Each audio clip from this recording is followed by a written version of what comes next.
Hey guys, it's Olivie Blake, and this is me not writing. I have a glass of water. I have a lot of topics that were brought up sort of randomly throughout the week. And there's two things that I think are related that I definitely want to talk about. And then there's like five things that might come up or might have to wait until another time. So let's just start with the first two things. And then who knows? Maybe I'll be extremely economical. It'll be the first time ever, but it could happen. So this month's spell book is Too Much: How Victorian Constraints Still Bind Women Today by Rachel Verona Coate. This book is, I would say, about half like literary pop culture analysis, half memoir. So it definitely is from the experience of one woman, but I think what she brings up is really interesting. I really like the Victorian authors she uses and sort of the way she reflects on, like I said, pop culture and media. There are some uncomfortable topics. I mean, the whole thesis is that a woman who is too much is like kind of exemplifying all the things that are stigmatized about the female experience and that have become stigmatized essentially since the Victorian era, which is something that I've talked about before. I talked about it when we were reading Jane Eyre and Rebecca. Speaking of Rebecca, I posted a very quick one-shot, like remarkably quick for me. So that is available. It's called Your Love, Deja Vu. Anyway, this is not about Rebecca because we're talking about Victorian stuff. So Lucy Maud Montgomery is in here. The Bronte sisters are in here. And then there's some uncomfortable topics like self-harm, infidelity. And again, this is all coming from one woman's experience. So if that's uncomfortable, I think you can skip it. I mean, it's marked. Every chapter is like about a topic. So yeah. And if you don't want to read the book for whatever reason, but you do want to talk about all the source material that she uses, I will bring those up in the discussion. So if you want to talk specifically about a Victorian book that you either love or feel critical of, we can do that as well. But I do recommend the book. I think it's extremely vulnerable. It's really quite relatable if you are the kind of woman who thinks of yourself as being maybe too much. So yeah. That's this month. I'm already winded. It's kind of hot in here. Or I'm hot. I don't know. One of the things we might talk about that I don't think we have time to talk about is the whole Meghan Markle thing. I think I might wait until after the interview to like see what I want to talk about. The reason I bring this up is because a lot of people are like, don't be mean to a pregnant woman. And I feel like as a pregnant woman, I agree with this. Like, please don't be mean to me. I'm very sensitive. But also, I would never do an interview with Oprah right now. Like, I can't imagine that it would come out in any way intelligently. I like forget my words partway through all the time. This is her second go, so maybe she's doing better than me. Also, my ribs hurt. But yeah, I mean, there's lots of things to talk about in the area of that subject. I mean, essentially it comes down to it's one family's drama and none of us can escape it. But there's underlying layers of, misogyny and prejudice and kind of the purpose of the British royal family to begin with. This feels like a longer topic. So we're going to save it, even though I think part of it is like, whose side are you on, like in advance of whatever gets said in the interview. I have a feeling that the interview itself is going to be sort of like underwhelming. I think as much as they want to like promote their truth, I think we already know what their truth is. Like, I feel like they've said it a few times, a few different ways. / we were there. But yeah, we'll talk about it later. Could you maybe talk about how to recognize a healthy relationship? There's lists after lists about how to recognize toxic relationships, but what are some signs you're in a healthy one? So I brought this up with Mr. Blake to see what he would say about it. Again, I don't want to portray my relationship as like the be-all and end-all relationship, but of course it is the one that I know. So this is his advice. He says that in a healthy relationship, coming home to your significant other should be your time to unwind. That spending time with the person you're in a relationship with is not stressful and in fact is stress relieving. That at the end of the day, that's what you look forward to, is just being with them. That's obviously very sweet. I'm not going to focus on how sweet these things are because it's not about me. He also said they add to who you are. They make you a better version of yourself. So, I mean, when he said it, he kind of put it in terms of like, you don't want to be in a relationship with a person who's very jealous, because ultimately that's just going to close your world down. And I was like, remember, we're talking about healthy relationships, not toxic relationships. And he was like, oh yeah. And then like moved on to the next subject. So what I think he was trying to say is that, you know, it's someone who accepts you for who you are, but it also makes you feel like you can grow. That is my interpretation of what he was trying to say. And then also, that you don't feel boxed in by the constraints of your relationship, that being there is a choice. You don't feel like, you know, you just committed to something and now you're there. It feels like every day it does make you feel better to be part of this relationship. And that there is an absence of fear or doubt, which is, you know, for example, you can take risks in your professional life because you can rely on your significant other's support. And I think that that is really meaningful for both of us because we did both take risks at different times. And I think when you talk to people who've been married for a long time, they'll kind of say the same thing. That's like essentially when you're part of a healthy marriage in this case, but a healthy relationship in general, you often take turns with who needs more and who gives more. And it does have like a very back and forth feel to it. You know, when one person really needs to be supported or needs to do something very risky, the other person is there for them and is stable for them. And then eventually that like gets paid back. This is something that I talked about actually with Theo and Daphne in the Commoner's Guide, like specifically this idea that's like, yeah, I'm the person who's taking more than I give right now, but eventually I will be the one who gives more than I take. And that this is just something that like we understand about each other, that me taking right now is something I can do because you can also take from me when the time is right. And not that it's an equivocation, like no one is keeping track of who owes who or who's done more or anything like that. It's just this very like,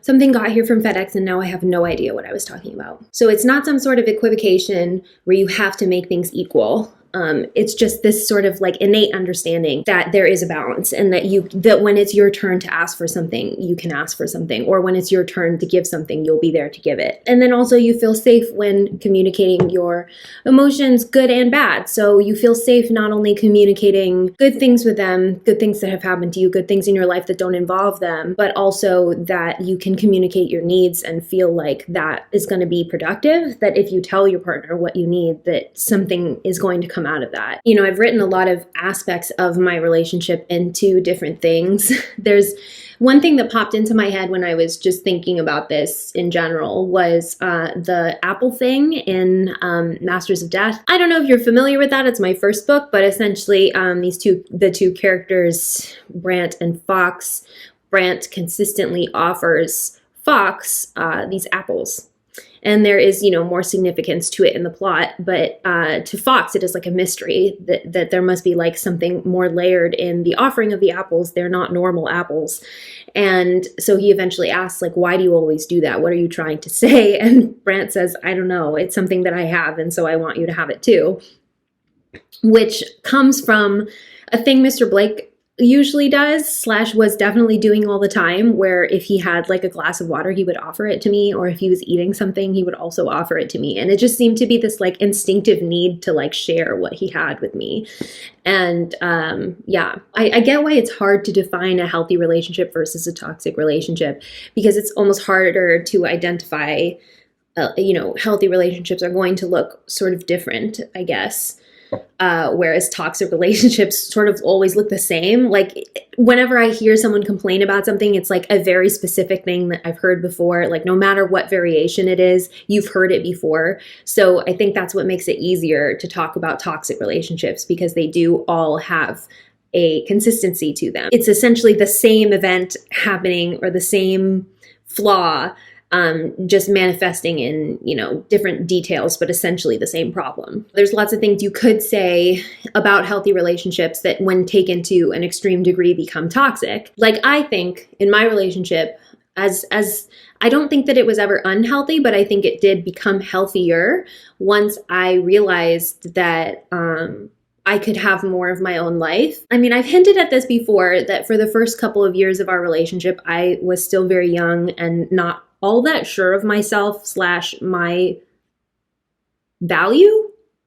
It was, at the start of law school, and I had just been diagnosed with bipolar, and I had a lot of doubts about like whether I was worth being in a relationship with. Also, my natural compulsion is to like provide people with what they need. Like, I think they're less likely to leave me if I am constantly checking boxes and like knowing, even in advance of them knowing what they want or what they need. And so in my relationship, through no fault of his, that was essentially how I was functioning. That's like, I'm going to bend over backwards to give you the things that I think you want. I'm going to choose you over everything, pretty much. And I don't know, while I was doing it, I don't know how healthy that was. I think that it was a weird time where it was almost like I was taking more from him in terms of I needed his stability, but I also needed to cling to my own fears, I guess. I was really leaning on my coping techniques because I was afraid that something would go wrong. And I think that in a way that was emotional labor for him, because it was kind of hard. I think it would be kind of hard to be in a relationship with someone who does not allow themselves to make mistakes, or who internalizes every little bit of things that go wrong, who just makes everything, blames themselves. We were talking about this last week too. That is emotional labor for the other person. And at some point, I think it was when I started writing, and it turned out that there was this thing that was like giving me back parts of myself. It was giving me something that was just mine. And I didn't have such terrible FOMO about, like, I don't know, being everywhere he was. There was lots of times, like, I used to stay up late to write. And that was the first time I was really doing something independent of him. Like, truly independently of him. It was just like, this is just my thing. I think we really grew from there. So yeah, sometimes the healthy part of the relationship is not just the other person, but also your relationship with yourself. This is why I always bring up how important it is to accept yourself, because you can never be in a healthy relationship if the one that you have with you is flawed. So yeah. I don't know if there was helpful information in that. Mr. Blake's little checklist, I think, was very good. And then in terms of my experience of being in a relationship that I do firmly believe is healthy, I think it is like one of my best, accomplishments. I do think that, like, you don't necessarily just fall into a healthy relationship. I think a lot of it is work. And in my case, it was work that I did on myself. And, eventually it became something that he could do for himself too. A long time ago, I talked about how Mr. Blake has like some considerable social anxiety. And so I was internalizing it as my fault if he didn't want to socialize actively. That was just kind of like, well, what can I do? And my therapist pointed out that he was essentially out of practice in being, and socializing with other people, because I allowed him to lean on me. So because I'm very extroverted, anytime we would go anywhere, if he wanted me to speak for him, I just did that. So that when it came down to me wanting him to do something, he no longer had the tools to do it. This whole thing revolved around him not being able to dance with me at a wedding. And I felt that it was like embarrassing. It's just like, my husband doesn't want to dance with me. Like, it's weird. Everybody's asking you where you are. Like, why can't you do this for me?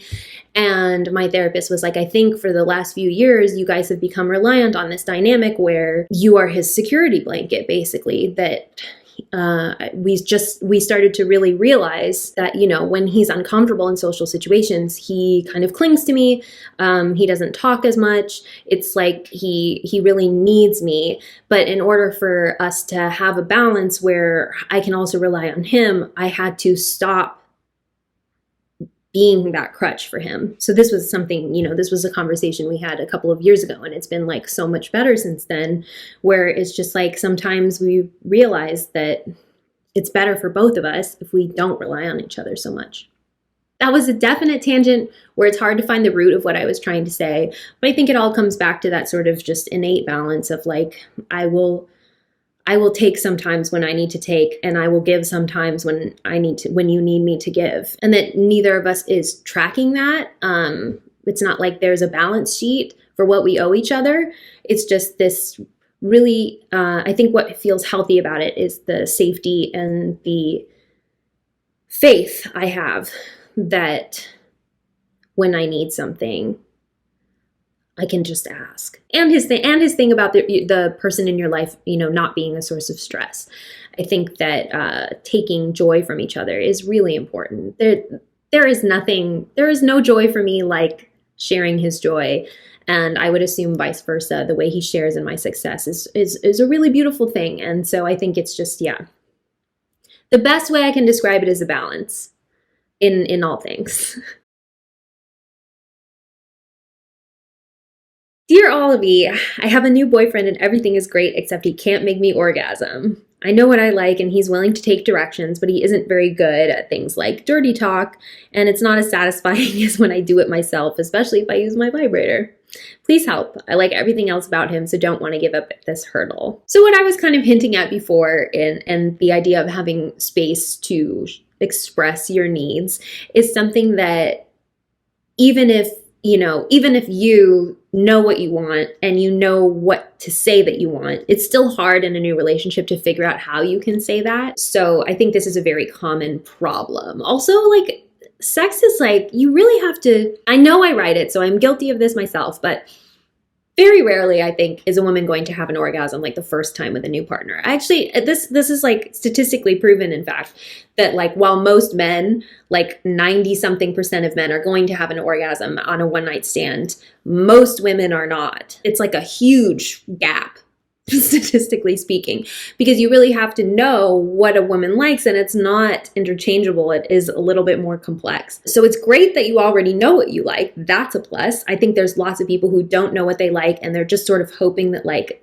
their partner can figure it out, and it's kind of unlikely. Like the only partner who can really figure it out is maybe employing a formula that works for him, but like, who knows? Like what's really good for you, you're going to probably know that better than anyone, which is why, of course, you're going to make yourself have an orgasm much more easily than he is.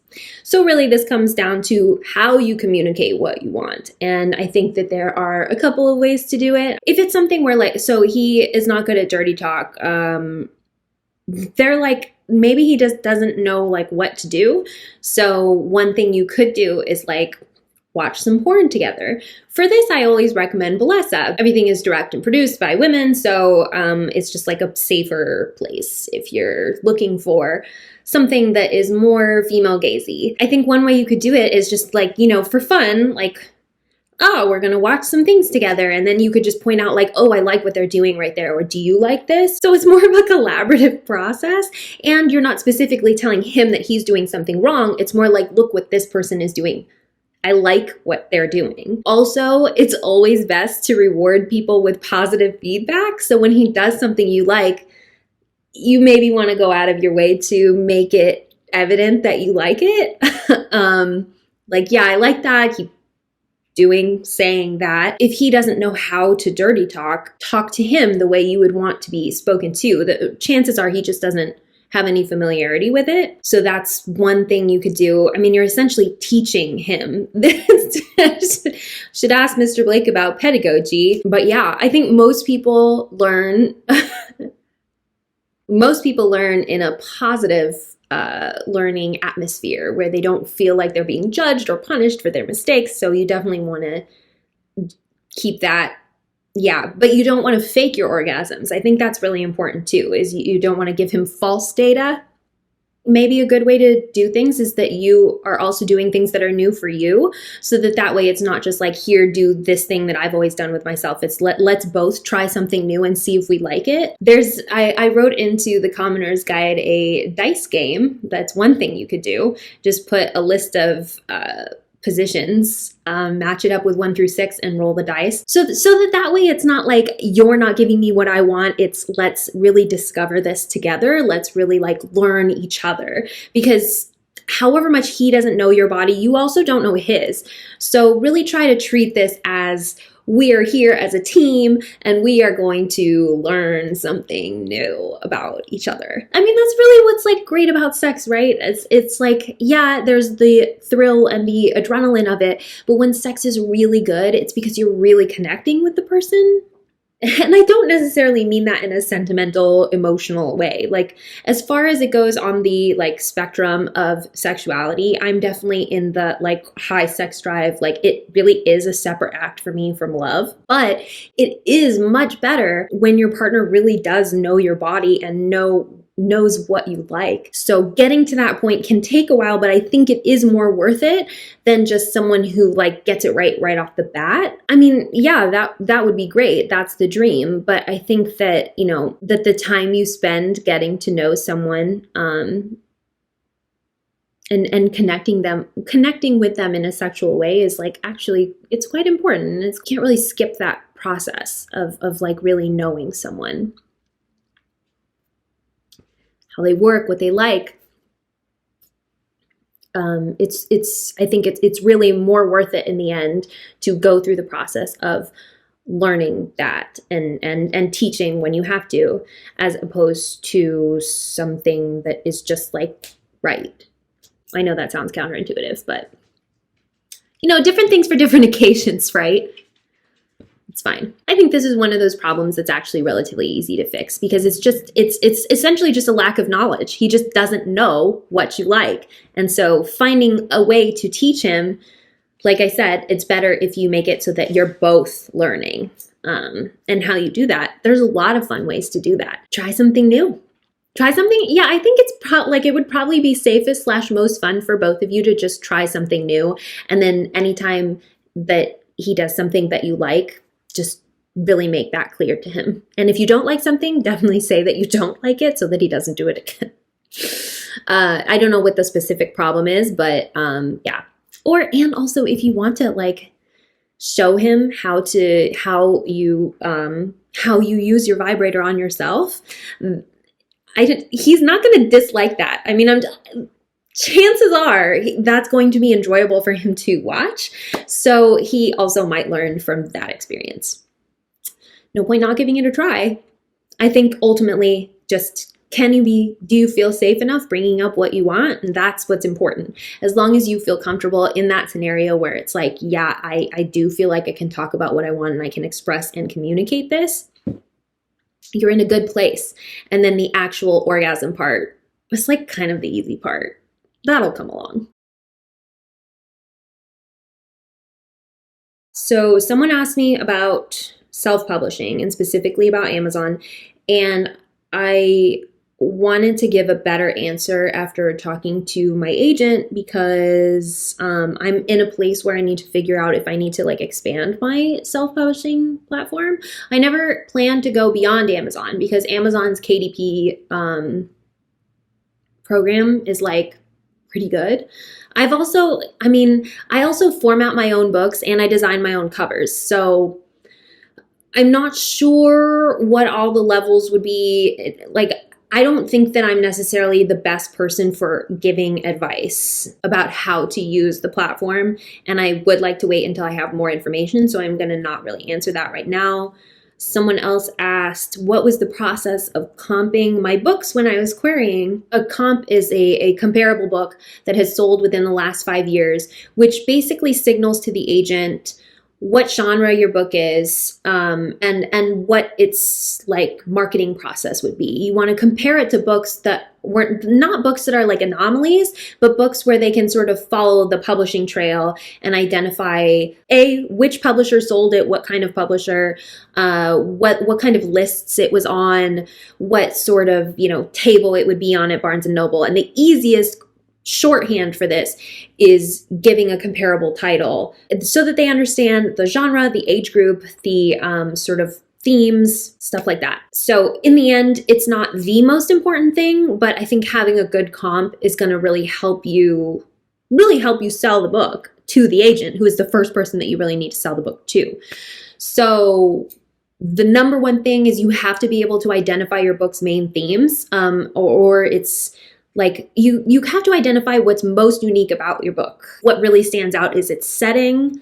Then you want to choose a book with a comparable setting, or if it's a queer romance, then you definitely want to pick a comp that is also a queer romance. If it's something where opposites attract, like if it's a romance, you want to pick out a book that has a similar trope to the one that you wrote. If it's science fiction or fantasy, then you really want to choose a book that has a very similar kind of setting. I think that's the best way to go about it. But essentially, you have to draw out the thing that's very unique about your manuscript, and then you have to read a lot. You not only read a lot, but you have to read a lot of what has recently been published in your genre. You have to be knowledgeable about your little corner of the industry. And that can take a while. That can honestly be, that process can be really difficult. My most recent manuscript it's essentially forced partnership, STEM-based rom-com. So I was looking specifically at other diverse STEM-based comedies that had romances that had come out. And there were, not a lot of those, but some of those. So you really want to bring it back to what really is this book and how are we going to pitch it in the simplest terms. The better you can identify your comp, the more knowledgeable it shows you to be about the industry, which is a good sign. And also the easier it is for the agents to sort of imagine the pathway to publication for your book. Who they're going to pitch it to. Essentially, when an agent is reading your query letter, they are thinking to themselves, which editors am I going to pitch? Would I pitch this to? How would I sell this? What would I expect to get for this? Because they're coming at this from a business perspective. Yes, they have to love your manuscript, but more importantly, they have to know how to sell it. So yeah. So the last 5 years is very important, and choosing something that really represents sort of the pinnacle of your book. The reason, it's always bad to use like The Hunger Games, because that's a foregone trend. People aren't really doing dystopian anymore. And because it's an anomaly. And Harry Potter, that doesn't really tell you anything, because Harry Potter is both a whimsical middle grade book and sort of a dark dystopian young adult book. So it doesn't really give as much information. Just definitely make sure you choose books that are your age group, your genre/subgenre, and that use similar tropes or settings, whatever is most important to what you've actually written, what genre you've written in. And the more knowledgeable you are about that genre, the more you'll be able to identify what that is and what is like the common thread between your manuscript and other manuscripts. I hope that helps. I think it's like if you have a good comp, then it really works in your favor. And if you have bad comps, it just means you're not really clear on like how to sell your book. So it's not like you don't live or die by the comp. I mean, the book that I comped mine with, we've never even, my agent and I have never even discussed it, and it wasn't used when we pitched it to the publisher, so I don't think it's that important. But it does indicate how well you understand your own book. I've said that a million times. I'm so hungry. This has been me, Olivie Blake, not writing, and I'll see you next week.